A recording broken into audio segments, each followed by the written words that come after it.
kalau masalah mental, dibilang mental tempe lah Gen Z atau generasi strawberry lah, loh mereka nggak salah karena mereka memang sudah lahir dengan segala kemudahan yang ada. Mungkin kurang pendidikan moral. Kalau kayak aku kan zaman dulu tuh ada yang namanya pendidikan karakter semi militer. Buat Gen Z, saya sih pengennya teman-teman itu lebih realistis. Itu aja sih. Ekspektasi tinggi boleh gitu, tapi buktikan dulu. Gen Z nggak semuanya males, nggak semuanya less attitude, nggak semuanya nggak disiplin gitu. Karena beberapa Gen Z yang aku temuin di kantorku, itu tuh mereka cukup loyal, terus rajin juga. Sharing session itu atau coaching yang dilakukan either dari atasannya atau bahkan saya sebagai HR, itu amat sangat diperlukan. Guru yang terbaik adalah pengalaman daripada buku ya. Dan pengalaman itu tidak harus kita alami sendiri, tapi bisa belajar dari pengalaman orang lain. Silakan belajar dengan siapapun yang menurut kalian nyaman. Karena nyaman itu bukan untuk dicari ya, tapi diciptakan. Di dunia kerja kalau kalian cari yang namanya nyaman itu nggak akan pernah ketemu. Hai guys, welcome to Vibe and Voice.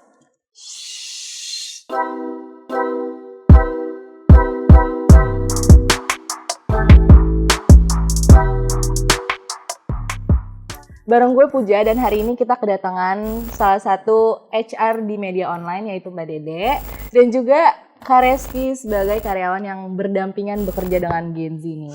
Belakangan ini tuh banyak banget Gen Z dibilang tuh jadi generasi paling males. Sebenarnya menurut kakak dan juga Mbak Dede selaku HR, bener gak sih pandangan kalian tuh tentang Gen Z tuh yang saat ini tuh emang benar-benar males dalam dunia pekerjaan ya? Kalau menurut aku tergantung kepribadiannya masing-masing gitu. Nggak semua Gen Z males kok. Itu juga ada beberapa faktor yang mempengaruhi.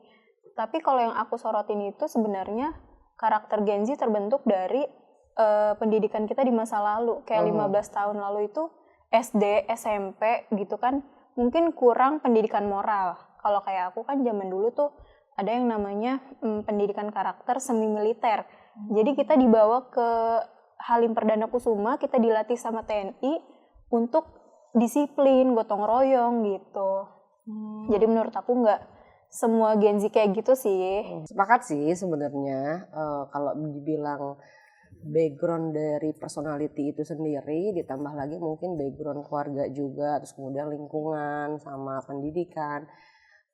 Balik lagi sebenarnya ke personal masing-masing gitu. Ada beberapa Gen Z yang menurut saya plusnya adalah mereka jauh lebih peka ya, menurut saya ya gitu. Karena kalau bicara pendidikan ya mungkin karena kurikulumnya juga berbeda. Kalau bicara tadi Reski sebutkan kalau ada pendidikan semi militer atau apa, kalau kurikulum dulu gitu kan mungkin ada yang namanya PPKN, PMP kayak gitu-gitu kan. Saya nggak tahu saat ini seperti apa. Tapi yang pasti sebenarnya balik lagi pendidikan itu kan asalnya dari rumah sebenarnya gitu kan. Dan kita nggak bisa nyalahin juga nih, Gen Z itu kan terlahir sudah dengan segala kemudahan. Nah beda dengan mungkin generasi saya yang zaman dulunya lebih kepada kondisinya lebih sulit gitu ya. Dan itu butuh struggle gitu loh. Jadi kalau masalah mental, dibilang mental tempe lah Gen Z atau generasi strawberry lah, loh mereka nggak salah karena mereka memang sudah lahir dengan segala kemudahan yang ada gitu. Tinggal bagaimana pendidikan di rumah, kemudian di kurikulum sekolah, ditambah lagi juga dari personality pengembangan dirinya dia gitu loh. Banyak kok Gen Z yang memang saya anggap sebagai Gen Z yang plus-plus ya dalam tanda kutip gitu. Bisa jadi mereka ternyata basic keluarganya memang cukup prihatin misalkan seandainya seperti itu, atau mereka dari keluarga yang tidak cukup beruntung, broken home. Nah mereka itu justru lebih tough gitu. Sama aja sih sebenarnya gitu, balik lagi ke personality gitu. Benar. Aku juga sebagai Gen Z setuju sih. Maksudnya banyak yang bilang kan males gitu ya. Sebenarnya nggak semuanya kayak gitu. Mungkin emang ada beberapa yang kayak gitu. Pasti kalaupun ada, pasti mereka punya alasan dan backgroundnya tuh yang kita nggak tahu. Apalagi kan orang sekarang mandanginnya kayak ya cuma ya lo Gen Z, lo kayak gini males. Padahal sebenarnya kayak ya sebenarnya dia males tuh karena ya mungkin dia udah dapet tekanan. Apalagi Gen Z sekarang kan yang bener yang Mbak bilang tadi peka. Dan gara-gara peka itu sendiri jadi Gen Z itu yang apa-apa tuh kena tekanan dikit tuh langsung ngerasa kayak sensitif, bener banget. Bahasanya kan mental health. Langsung kena mental health, terus self diagnose lah, kayak ngerasa dirinya tuh yang paling salah, tersakiti dan lain-lain gitu kan. Yang mungkin itu menjadi salah satu background kenapa dia males juga. Terus juga di perusahaan-perusahaan sekarang tuh banyak juga yang bilang kalau misalnya Gen Z itu cepet banget dipecat gitu Mbak, bener gak? Saya nggak tahu ya, lebih tepatnya tergantung sih. Sebenarnya kalau masalah pemecatan bukan karena Gen Z-nya, lebih kepada kondisi ekonomi saat ini. Dan kebetulan Gen Z ini kan terlahir pada saat kondisi pandemi. Ya kan, kalian itu kan baru masuk mungkin di era-era pandemi yang notabene dengan adanya Undang-Undang Cipta Kerja kita membolehkan orang dikontrak dulu gitu kan. Kemudian kan semua tergantung performa appraisal sebenarnya. Gitu. Beberapa dari kasus yang ada memang karena kondisi ekonomi yang belum cukup baik setelah pandemi, pada akhirnya kita merasa ya pada saat pengurangan otomatis kan yang akan dikurangi adalah teman-teman yang masih berstatus kontrak gitu kan, yang memang mereka kita anggap masih belum bisa banyak effortless-nya ya gitu. Jadi saya nggak setuju kalau memang yang ini mungkin lebih ke kondisi ya, situasi ekonominya juga belum baik gitu kan, terus kita juga belum bisa seperti dulu yang memang kondisinya settle gitu kan, yang sehingga proses performance appraisalnya itu bisa dilihat dalam kurun waktu yang cukup cepat gitu ya. Kita pasti akan butuh waktu misalkan 1-2 kali masa evaluasi kerja baru bisa kita putuskan, tapi kan kondisinya tidak memungkinkan saat ini, di mana kita juga harus melihat dari sisi kondisi perusahaan gitu. Otomatis kan mereka-mereka yang memang waktunya cukup setahun tapi tidak bisa membuktikan diri, kita juga nggak mungkin mau berlama-lama kan gitu. Jadi itu sih lebih ke faktor kondisi situasinya aja. Soalnya banyak juga Gen Z yang mikirnya kalau misalnya sebenarnya Gen Z ini punya potensi, tapi lapangan kerjaannya nggak ada. Tapi perusahaan-perusahaan juga bilangnya kayak sebenarnya lapangan pekerjaannya nih ada, cuma potensi Gen Z-nya nggak ada. Jadi kita juga sebagai Gen Z jadi bingung sebenarnya nih yang bener tuh emang lapangan pekerjaan yang nggak ada, emang karena pandangan perusahaan yang tadi Gen Z-nya yang dibilang kalau Gen Z itu males yang bikin perusahaan gak mau menerima, atau sebenarnya karena apa gitu loh, apa emang salah dari kitanya? Sebenarnya balik lagi ke situasi. Nah pada saat kondisi saat ini Gen Z itu tidak hanya bersaing dengan sesama Gen Z, tapi juga bersaing dengan orang-orang pengalaman yang kena layoff atau mereka yang memang juga lagi jobless. Pada saat di kondisi itu, kami sebagai perusahaan pasti akan berpikir untuk kita butuh orang yang siap kerja dengan skill yang mumpuni tanpa banyak drama. Pilihannya cuma itu. Sementara Gen Z itu kan butuh waktu karena kan mereka belum berproses secara maturity gitu kan, secara teknik skillnya juga. Jadi pada saat kondisi seperti itu kita dihadapkan untuk take it or leave it. Agak sulit nih gitu kan, karena kalau bicara memberikan kesempatan kita pasti akan kasih kesempatan, tapi pada saat dihadapkan pada dua pilihan itu otomatis dong teman-teman yang udah pengalaman yang jobless mereka mau terima dengan kondisi let's say salary payment-nya sama. Saya pasti akan pilih mereka gitu. Bener gak? Benar sih. Nah, sementara kan kalau di Gen Z kan kita butuh proses nih untuk mengedukasi mereka, pembekalan dan sebagainya. Sementara target kita mungkin harus dipastikan terpenuhi gitu loh dalam kurun waktu yang cukup singkat gitu kan, dalam kurun waktu 1 tahun takwim apa segala macam. Sementara kan Gen Z kita butuh proses waktu kan untuk bisa mematangkan skillnya, kemudian juga dari sisi personalitinya gitu kan. Kadang juga kan Gen Z zaman sekarang belum beberapa ya, bukan oknum aja ya mungkin ya, maksudnya beberapa kasus gitu kan, mereka fresh graduate tapi mungkin karena merasanya di perguruan tinggi ternama, setelah itu payment salarinya udah ekspektasinya tinggi. Masalahnya sih sebenarnya di situ gitu. Jadi Gen Z ini punya ekspektasi tinggi gitu kan, kemudian tapi tidak dibarengi dengan personality yang bagus misalkan gitu. Jadi ekspektasi sama kemampuan skill nggak mumpuni, ditambah lagi mereka etos kerjanya kurang gitu. Tapi banyak juga Gen Z tuh yang ngerasa kayak misalnya kalau misalnya terjun langsung atau dalam dunia pekerjaan ya Mbak, pasti kan emang dalam dunia kerja kan pasti banyak tuntutannya ya. Tapi Gen Z ini ngerasa kayak banyaknya tuntutan itu nggak sesuai dengan gaji yang dia dapat. Jadi kayak makanya kenapa mereka mungkin bisa dicap males-malesan atau dibilang perusahaan kayak nggak punya potensi yang tinggi. Padahal sebenarnya karena mereka tuh ngerasa kayak ya hal yang mereka lakuin tuh nggak sesuai dengan bayaran yang mereka dapat gitu. Nah itu bedanya Gen Z dengan gen-gen sebelumnya. Gen-gen sebelumnya mereka belum punya ekspektasi tinggi atas salary payment pada saat mereka sadar diri. Kalau mereka belum punya pengalaman gitu. Kalau gen-gen sebelumnya mungkin berpikirnya saya boleh bilang daya juangnya memang lumayan tinggi. Gitu kan, mereka pasti pembuktian diri dulu, setelah itu baru mereka bergaining position. Beda dengan Gen Z yang dari awal sudah ekspektasi tinggi, sementara pengalaman belum ada gitu kan. Nah itu sih lebih ke mindset ya gitu loh. Jadi saya juga nggak paham nih ya rumusannya seperti apa gitu. Tapi yang pasti kalau di dunia kerja pada saat kalian belum punya pengalaman, kemudian kalian juga belum cukup secara personality kuat gitu, karena kan sedikit tekanan mental health gitu ya kan, ngopi gitu kan, ya kan, setelah sedikit keluar ngopi gitu kan, banyak coffee break kalau di Gen Z.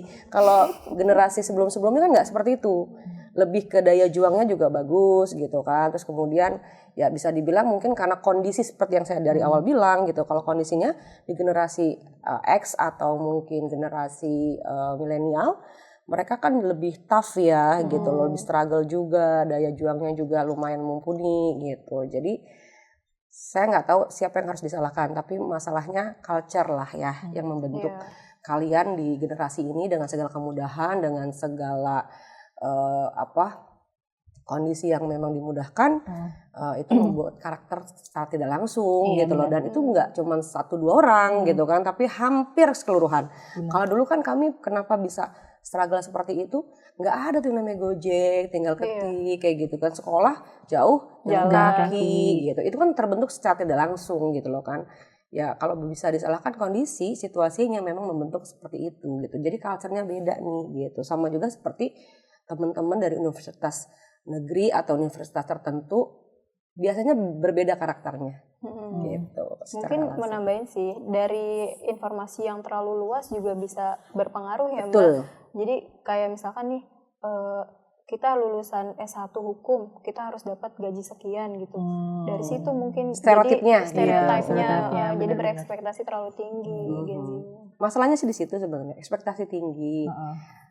Tapi etos kerjanya kurang kayak gitu. Mungkin kenapa bisa dibilang etos kerjanya kurang karena kemajuan teknologi yang udah didapat dari Gen Z ini sendiri sih menurut saya. Jadi kayak dengan adanya teknologi sekarang, apalagi AI juga udah ada. Jadi itu emang membuat kita jadi ngerasa lebih gampang, apa-apa serba cepet, mudah. Jadi apa yang dibilang mungkin generasi-generasi sebelumnya tuh nggak relate sama kita. Jadi kita ngerasa kayak kalaupun kalian cerita tentang zaman dulu tuh kayak gimana, ya kita tetap gak bisa ngejalanin itu sekarang karena emang masanya kan udah beda juga kan. Nah tapi dari hal-hal tersebut itu Gen Z ini juga ngerasa yakin dengan potensi yang mereka punya.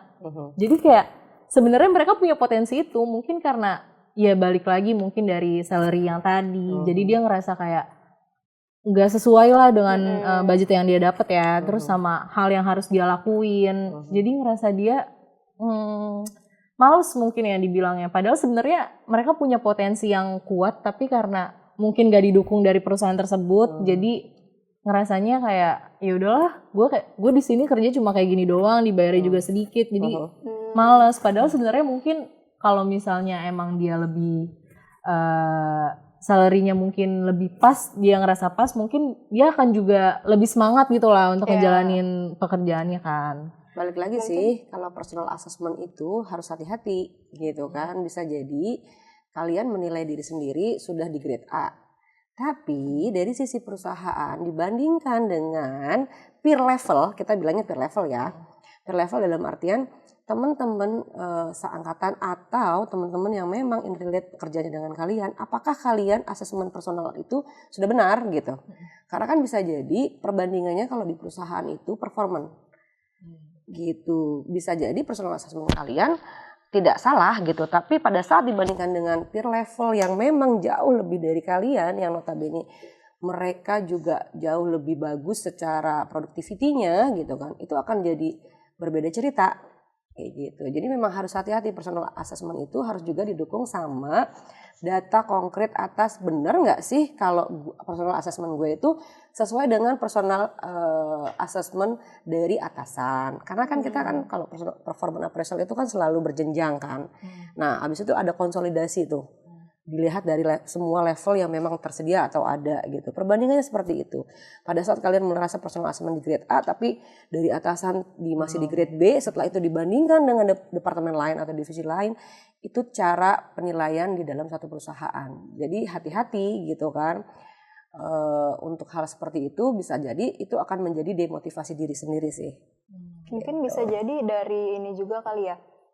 Ketidaksesuaian antara passion, skill sama pekerjaan yang dilamar, karena kan lowongan pekerjaan pun terbatas gitu. Misalkan kita jurusan komunikasi terus tiba-tiba melamar sebagai marketing gitu kan sebenarnya ada nyambungnya, cuma karena kita kurang tertarik tapi karena ada kebutuhan ekonomi itu jadi mungkin ngejalaninnya kurang optimal, berdampaklah pada performance-nya itu. Iya sih, bisa jadi sih karena itu. Tapi perspektif Kak Reski kerja dengan Gen Z itu gimana Kak? Reski masih gen milenial ya? Aku ya sebenarnya banyak definisi sih. Kalau Gen Z itu umur berapa gitu kan. Cuma kalau aku milenial. Kalau menurut aku Gen Z nggak semuanya malas, nggak semuanya less attitude, nggak semuanya nggak disiplin gitu. Karena beberapa Gen Z yang aku temuin di kantorku itu tuh mereka cukup loyal, terus rajin juga. Misal kayak ada tugas nih editing harus selesai kapan, dia sesuai sama deadline-nya kok gitu. Datang juga tepat waktu. Cuma mungkin ada beberapa orang yang memang kayak kurang motivasinya gitu. Jadi datangnya males gitu kan. Balik lagi ke personality-nya sih masing-masing. Sebenarnya nggak bisa disamaratakan gitu, karena balik lagi bisa jadi karena lingkungan dalam unitnya juga gitu. Misalkan apakah koordinasi antar departemennya baik kan gitu, peran dari atasannya yang memang cukup baik cara mendelegasi dan pembagian kerjanya seperti itu. Terus kemudian lagi ada juga kondisi teamworknya juga bagus, komunikasi dan koordinasinya juga bagus gitu kan, sehingga Gen Z ini sebenarnya kalau bicara males, bukan males ya, lebih tepatnya kurang arahan mungkin, bisa jadi kan seperti itu. Gen Z sebenarnya kalau boleh saya bilang, ide-idenya tuh banyak loh. Saya kenapa lebih merekomendasikan untuk teman-teman new blood itu adalah teman-teman fresh grade, karena untuk di bisnis media digital kami butuh insight dari teman-teman yang memang berada di dunianya, gitu kan, karena kan justru kan kalau kita ini kan udah bukan lagi nggak up to date lah, intinya seperti itu. Jujur kalau buat saya lebih suka teman-teman yang new blood ini adalah teman-teman yang memang di generasi sekarang, karena kita akan dapat insight banyak terkait dengan ide-ide, terus kemudian dengan kreativitas yang mereka punya, dengan segala pengetahuan yang mereka tahu, karena mungkin mereka lebih high tech ya ketimbang saya gitu kan. Tapi memang caranya, pola untuk bisa membuat mereka menjadi superstar dalam kondisi, ya kita harus dampingin. Karena di situ konsistensinya yang mereka mungkin secara implementasi di lapangannya perlu orang yang cukup intens untuk bisa memberikan target itu realistis gitu. Kalau saya sih melihatnya seperti itulah polanya. Bener juga sih, apalagi banyak sekarang Gen Z yang bisa dibilang tuh over facility juga. Apalagi kan ya mungkin karena kenapa bisa dibilang over facility ya karena kemajuan, balik lagi kemajuan teknologinya kan. Apalagi sekarang tuh udah di zaman yang apa-apa serba gampang ya kan. Tinggal 2 jari langsung selesai gitu iya kan. bener, apa-apa langsung HP, gadget semuanya. Kita lapar juga bukannya mau masak, malah kayak udah kita pesan aja online.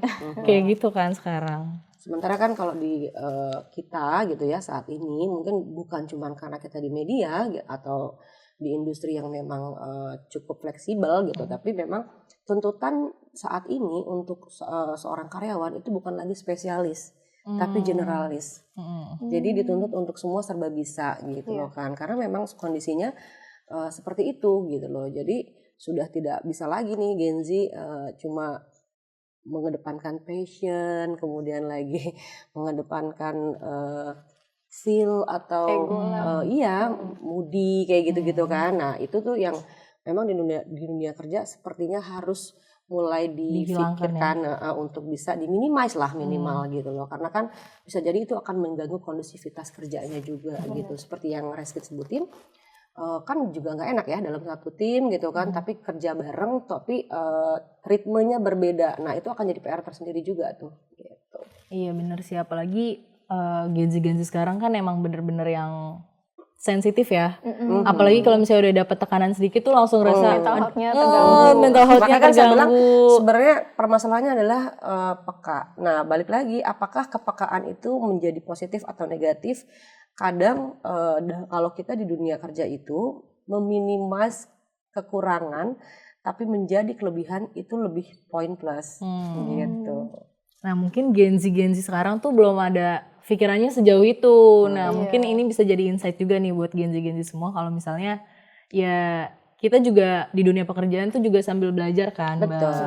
Jadi mungkin kita yang tadi Gen Z yang nggak tahu apa-apa, mungkin di dunia pekerjaan banyak juga yang kaget mungkin ya dengan dunia pekerjaan yang kayak gini. Tadinya yang mungkin apa-apa serba gampang, terus dituntut ini itu, jadi kayak kita nggak bisa seluasanya kita biasanya kayak gitu kan. Itu bedanya mungkin ya Ki, kalau milenial tuh ekspektasinya tidak hanya tertuju kepada materi atau ekspektasinya salary. Biasanya kalau milenial lebih ke ada ilmu yang gue dapat dulu. Iya, bener benar. nggak? Sementara kalau Gen Z kayak ekspektasinya tinggi atas salary minded. Udah Tidak ditunjang dengan bargaining positionnya pada saat dia dapat ilmu baru atau dikasih tugas baru, itu kan sebenarnya value, tambahan value buat dia. Pada saat orang-orang masuk gitu ya, fresh graduate, mereka nggak akan punya bargaining position dengan saya. Tapi pada saat mereka udah 2-3 tahun punya pengalaman, barulah mereka bisa punya bargaining position. Itu bedanya, masalah ekspektasi. Jadi daya Milenial, berjuangnya juga iya, tinggi. milenial mereka tidak pernah ekspektasi salary tinggi, tapi mereka akan bargainingnya after that gitu loh. Setelah mereka melakukan apa yang sudah maksimal yang mereka lakukan gitu, baru setelah itu mereka merasa perlu bergain. Nah itu lebih realistis sih menurut saya. Jadi boleh kan belajar dari generasi sebelumnya, apa sih yang menjadi PR buat kita gitu kan, bisa jadi mindsetnya gitu, atau bisa juga kondisinya gitu kan. Ya itu yang perlu kita benahi sama-sama sebenarnya gitu. Iya, karena kalau milenial sendiri kan juga pengalamannya gimana ya?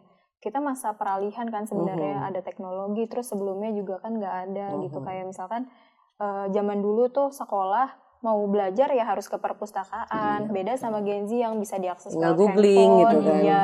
Jadi kita tuh kayak punya daya juang yang lebih gitu. Terus lebih apa ya, semangat lagi gitu. Beda dengan Gen Z yang memang sudah banyak teknologi, jadinya kesannya kayak dimanja gitu. Merasanya udah gue udah pinter nih, Iya. tapi teknologinya tidak spesifik gitu. Maksudnya dia akan menyerap apa-apa yang menurut dia pembenaran lah ya buat ekspektasi dia gitu kan, mindset dia, egonya dia gitu. Nah, makanya saya bilang tadi personal assessment, hati-hati. Karena bisa jadi pada saat kamu dapat dari teknologi yang kekinian, apakah itu disepakati oleh lingkunganmu gitu. Seperti itu sih. Jadi kalau misalnya bisa ngasih kritik nih buat para Gen Z dari Mbak Dede sendiri ataupun dari Kak Reski, menurut kalian tuh Gimana, Ki? kritik apa yang akan diberikan nih buat Gen Z nih? Buat saya sih bukan kritik sih ya, lebih ke saran aja sih gitu. Yang pasti buat Gen Z, saya sih pengennya teman-teman itu lebih realistis. Itu aja sih. Ekspektasi tinggi boleh gitu, tapi buktikan dulu. Gitu. Jadi kan sesimpel itu sebenarnya gitu. Ekspektasi tinggi wajar, cita-cita kan harus, kita kan dididik untuk bercita-cita setinggi mungkin gitu. Ekspektasi tinggi bagus, nggak ada yang salah dengan itu, tapi harus realistis. Apakah sudah ditunjang dengan kemampuan kalian untuk mendukung cita-cita itu berhasil? Jangan sampai pada akhirnya maunya cita-citanya tinggi tapi usahanya nggak maksimal gitu. Iya. Kalau menurut aku sendiri mungkin kalau Gen Z kurang-kurangin egonya lah. Terus kurangin ego, terus kayak lebih memilih informasi yang bakal kita pakai gitu. Jangan semua-muanya kita masukin, kita serap, kita pakai. Kayak misal kita kerja nih. Kadang Gen Z tuh suka kemudian bener yang kata Mbak Dede bilang. Jadi kalau ada masalah sedikit ngaruh ke performance. Sebenarnya kan hal itu bisa konsistensinya dulu, ya, konsistensinya. Sebenarnya afirmasinya juga boleh dilakukan gitu. Maksudnya pada saat kamu punya ekspektasi tinggi dan sudah melakukan personal assessment, ya boleh aja diafirmasi. Let's say misalkan knowledge sharing atau sharing session aja. Saya akan membuka ruangan saya 1x24 jam setiap harinya. Seperti yang kalian tahu kan, di ruangan saya itu banyak banget teman-teman yang datang gitu kan. Kadang-kadang mau saya kasih nomor gitu kan, karena apapun gitu ya, sharing session itu atau coaching yang dilakukan either dari atasannya atau bahkan saya sebagai HR itu amat sangat diperlukan. Kenapa? Itu buat afirmasi positif, terlepas daripada akhirnya yang kalian dapatkan pada akhirnya itu tidak semuanya positif. Bisa jadi kan atasan melakukan afirmasi negatif. Karena kan mereka yang paling tahu day to day daily activity-nya kalian, apa yang menjadi kekurangan kalian dan apa yang menjadi kekuatan kalian gitu. Dari sisi saya, kalau saya selalu akan melibatkan atasannya untuk bisa mengkonfirmasi. Biasanya kan begitu ya, hubungan atasan dengan bawahan ini sama seperti hubungan mertua dengan menantu. Jadi walaupun harmonis, tetap akan ada gap. Nah, disitulah saya masuk sebagai mediator. Karena biasanya kalau di HR itu kan dalam organisasi itu bisa dibilang ibunya ya, ibunya organisasi. Even kalian mungkin melihat saya, aduh Mbak Dede galak atau Mbak Dede bawel, tapi pada saat terjadi sesuatu atau satu problem yang mungkin perlu mediator, pasti akan datang ke saya, ya kan? Kalian juga begitu kan di kehidupan nyata. Ibu gue bawel, ibu gue berisik gitu kan. Tapi pada saat kalian merasa butuh arahan, pasti kan datangnya ke ibu. Nah sama dengan kami di HR gitu. Jadi saya akan membuka ruangan saya 1x8 jam ya gitu untuk bisa, ya bahkan kalau di media digital mungkin karena kita terbiasa dengan cross line di mobile gitu kan segala macam. Kadang banyak juga kok yang curhatnya tengah malam gitu, ya boleh aja, nggak apa-apa. Itu kan buat afirmasi positif ya, minimal banget kalian bisa tahu pandangan kita gitu kan sebagai lingkungan terdekat gitu kan, di luar dari mungkin atasan. Kadang kan mungkin sungkan sama atasannya gitu. Boleh aja, tapi memang perlu afirmasi positif untuk bisa memastikan personal assessment kalian sudah tepat rasanya sesuai dengan apa yang kalian sudah simpulkan gitu. Nah, ada gak sih tips dari Mbak Dede sendiri nih untuk Gen Z sekarang untuk terjun langsung di dunia pekerjaan? Kan pasti kita juga harus ada sikap kita, atau misalnya gimana caranya Gen Z biar masuk ke perusahaan tuh bisa diterima dengan timnya ataupun dengan orang-orang yang bekerja di dalam perusahaan tersebut. Ada tipsnya nggak Mbak? Apa ya, kalau saya bilang lebih banyak membuka diri, membuka jaringan, biar kalian, jadi gini, biasanya Gen Z itu lebih seneng di dunia maya ya, mencari informasi apa segala macam gitu kan. Bisa jadi informasi itu tidak sesuai dengan implementasi di lapangan. Banyak-banyakin ngopi bergaulnya sama teman-teman yang di luar dari circle kalian, yang mungkin bisa kalian ambil entah itu ilmunya, entah itu pengalamannya, sehingga selain memperluas jaringan kalian untuk meningkatkan value, kalian juga bisa sedikit banyak dapat sharing. Guru yang terbaik adalah pengalaman daripada buku ya. Dan pengalaman itu tidak harus kita alami sendiri, tapi bisa belajar dari pengalaman orang lain gitu. Jadi harus keluar dari circle yang ada gitu, apalagi circle yang toxic, yang banyak drama itu gitu kan. Biasanya kan gitu kan? Gitu. Kalau di milenial jarang tuh yang main drama-drama begitu gitu. Biasanya kita lebih realistis gitu loh kan. Benar kita bilang benar, salah ya kita bilang salah gitu. Jadi berusaha untuk bisa fleksibel gitu, sama ya konsistensi sih lebih tepatnya. Gitu. Mungkin aku setuju sih sama yang dibilang Mbak Dede tadi, untuk lebih banyak berdiskusi dengan orang-orang kantor yang mungkin umurnya jauh di atas kita atau di bawah kita gitu, supaya kita bisa kuat juga dalam jaringan. Terus kemudian mungkin dari Gen Z sendiri kan lebih banyak takutnya gitu ya, karena kan baru juga terjun di dunia pekerjaan. Aku sih sarannya untuk lebih berani ambil resiko, supaya menunjang kita nanti untuk berkarir gitulah. Terus yang kedua, kalau misalkan kita ngerasa belum bisa banget nih sama pekerjaan yang sedang kita lakukan, mungkin kita bisa ambil course atau training, kan sekarang banyak tuh training-training yang murah, yang gratis gitu. gitu. Oh ya, lebih memperdalam teknis skill sih gitu, karena kan nggak harus menunggu. Kita sering kan melakukan yang namanya coaching klinik, tapi kan nggak, pasti kan generalis gitu kan. Tapi kalau secara teknis kayak Reski itu tadi bilang, mungkin dia lebih spesifik gitu kan, makanya dia ambil course yang memang kalau sekarang kan banyak yang free gitu ya. Seperti itu. Itu sih. Mungkin dari aku sendiri ya sebagai Gen Z, mungkin aku menyuarakan Gen Z juga nih di luar sana terhadap perusahaannya. Mungkin perusahaan tuh nggak mandang kita sebelah mata, walaupun dengan teknologi yang udah kita dapet, terus modernnya yang kita dapetin, mungkin perusahaan nggak bisa mandang kita sebelah mata dan juga ngasih peluang ke kita, ngasih kesempatan ke kita untuk kita bisa terjun langsung dan melihat potensi kita. Yang dimana kan dengan potensi tersebut kita juga dapat pengalaman. Dari pengalaman tersebut, nah kita mungkin bisa lebih belajar lebih banyak lagi. Dan juga benar yang dibilang Kak Reski tadi, kita bisa belajar dengan tim-tim yang lainnya yang di atas ataupun di bawah kita, untuk kita bisa melalui jaringan-jaringan tersebut kita belajar bareng lah di situ. Ya mungkin itu sih. Makanya kan pada saat sekarang nih kalian kita fasilitasi dengan magang Merdeka gitu kan. Makanya kalau buat kesempatan rasanya perusahaan harusnya sudah melakukan itu pasti gitu. Tinggal bagaimana kalian mengambil kesempatan itu sebaik-baiknya dan semaksimal mungkin untuk bisa mengeksplor diri sehingga menambah value, walaupun kalian misalkan nanti akan hadir entah menjadi gen A atau gen sandwich gitu kan.